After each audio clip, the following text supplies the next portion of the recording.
नमस्कार, आप देख रहे हैं N24 न्यूज गुजरात।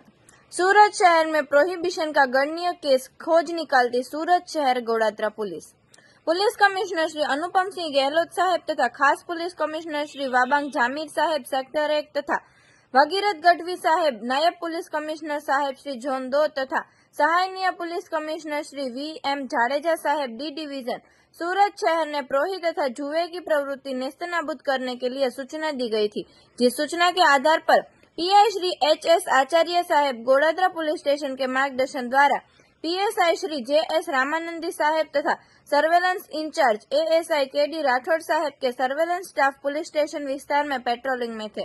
उस दौरान सर्वेलेंस स्टाफ के हेड कांस्टेबल हरविजय सिंह, अनिरुद्ध सिंह तथा पुलिस कांस्टेबल हरेश भाई नरसिंहभाई को मिली बातमी के आधार पर गोड़ादरा संत कृपा सोसाइटी मकान नंबर 105 में से आरोपी सुरेंद्र मनोहर सिंह काचवा को भारतीय बनावट का विदेशी शराब अलग अलग कंपनी की बड़ी कांच की बोतल कुल नंग 27 कीमत ₹52,500 तथा मोबाइल नंग 1 कीमत ₹30,000 मिलाकर कुल 82,500 की मत्ता का मुद्दामाल जब्त करके कानूनी कार्रवाई की गई है। देखते रहिए N24 न्यूज गुजरात, सिर्फ हम तक ही नहीं सब तक।